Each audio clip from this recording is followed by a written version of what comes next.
Hey traders, how are we all doing? It is Saturday the 20th of January. It's nearly the end of January. It's pretty crazy. Look, this is going to be a weekly review and just some real talk with how things are going with my trading, because I would say really right now I most definitely haven't improved in the last couple of months, and I think that's due to me, I would say, being in a bit of a comfort zone with my learning. So I'm really knuckling down. The rest of this month, it's just going to be any spare time I have, it's just going to be learning, learning, learning. So I do make a lot of videos, and the reason why I do that, it helps my learning. So I found that just helps me. So that's why I'm doing it. I'm not doing it to spam YouTube and to become, just a YouTube, content creator guy. It's a nice platform, and it shows the journey, especially for the Forex, which is I've been doing for a couple of years now. But the thing with the Forex is that it's more higher time frames, so our 4 hourly and daily candles that I'll trade on. So apologies for the background noise. Just about to take my dog for a walk. It's cooled down finally in Perth. It's been very hot today. So yeah, I wonder if the biggest percentage gain is that they're not coming up. Interesting now, the 20th is also, you've got to pay, I think, an extra $30 US a month for level 2. I guess I will do it for the first month. I don't know, that's like $50, maybe not 50, maybe like 40 odd Australian dollars. So look, you copped that, that's fine. Alright, so we've got IPCI, and it's interesting here, I don't know if it's gonna, it doesn't save it. Alright, so I was closing everything down last night. I had work at 6 this morning. What I have become really good at doing is napping at impromptu times, and I did do that. So I try to get, I think this is right here pretty much.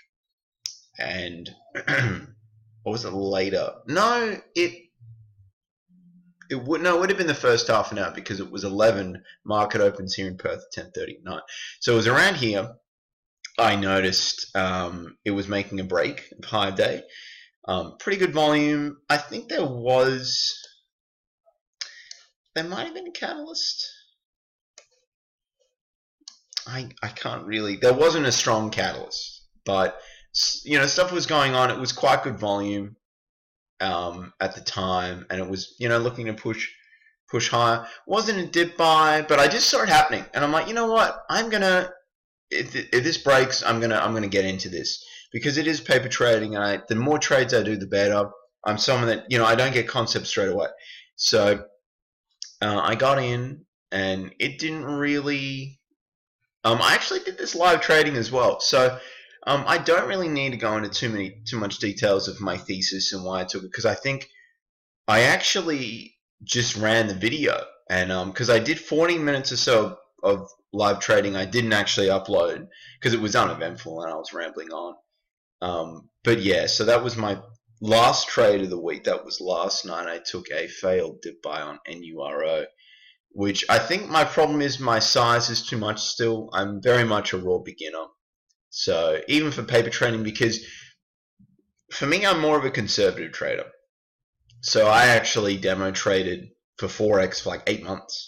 So I really do respect it. I show it on YouTube, so I don't want to look like an idiot. Obviously, it's publicly available, so I don't want to look like a complete piece of crap. So, and I pride myself on not being reckless.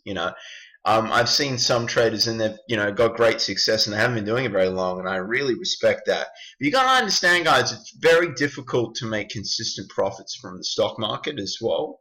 So that's something worth making note of. So the guys that do are really studying a lot, and they're looking at a lot of charts, and I would say I haven't really been doing that. On average, it's about an hour a day, and that's not really enough. And I understand I've got a full-time job. I do other things as well, but definitely I watch a lot of YouTube, and it's not really direct enough of the learning. So it was interesting with ICPI. Anyway, we'll go to Ford here, not the motor company. Look, that one I didn't trade on. There was no real dip buy. I'm really focusing on that as well. again, NURO was $110 loss. The IPCI was technically a $10 gain, but with commissions it was flat. So down 110 for the week. Look, if you don't already, every trade that I do with the penny stock, I put in, and I upload straight away after the trade, or sometimes during the trade, so it's fresh. There's my memory's not hazy, and whether it be a losing or a winning trade, I'll put it out there. So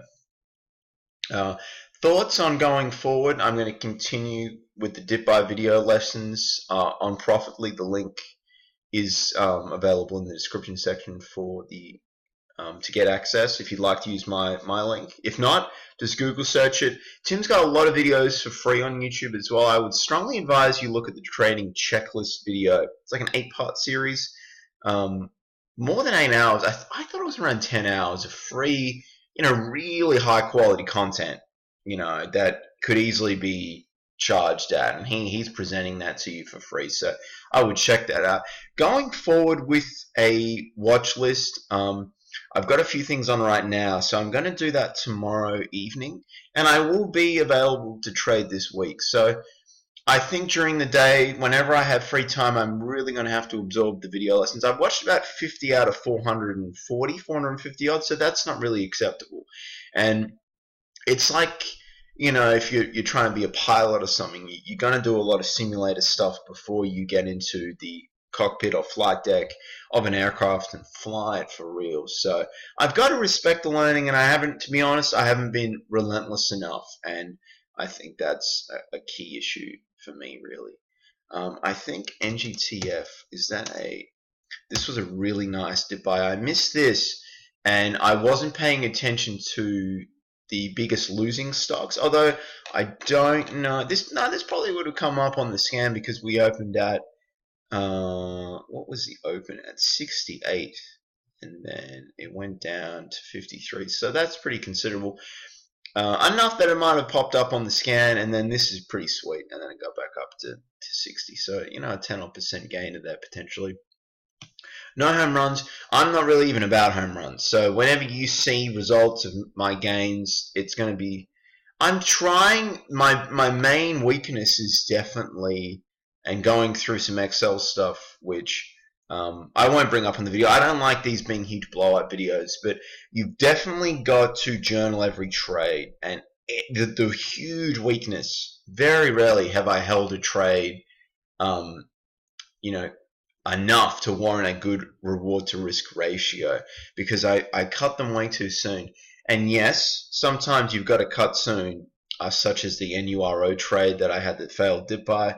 You cut that, and then it fell considerably the rest of the day because I had 10 cents there as my risk, and it went and hit that. So you've got to be willing to do that. But if it's in a winning position, naturally your psychology will be to take the money off the table. That's, well, most people anyway. That's just human nature. So it's very difficult for me, especially, I'm aware of that, to leave that there and let it go and let it sort of prove to itself that it has, run out of steam, for example. Like this, here it would be that, and then you would get out. I would probably got out once it sort of broke the low of 62 cents. But I didn't trade this, and that's sort of what I'm, needing to look for. So, but that's about it, really, guys, to wrap up. So $110 down for the week. Still paper trading. I probably will get access to the level 2, and the main focus for the month, from now for 4 weeks, is just going to be really watching all the video lessons on the dip buys and not hesitating.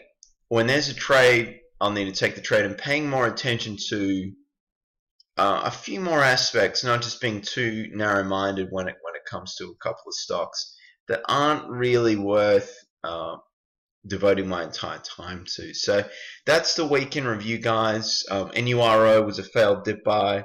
IPCI failed breakout. And the thing is, you have your small losses because, I'm trading at around 63% win rate. The important thing is to have your average winner higher than your average loser, and right now that's not actually the case, I believe. So anyway, thank you for watching, everyone, guys. Have a great day. I will be up tomorrow with a watch list, and we will see how the week goes next week. Thanks for watching, guys. Bye for now.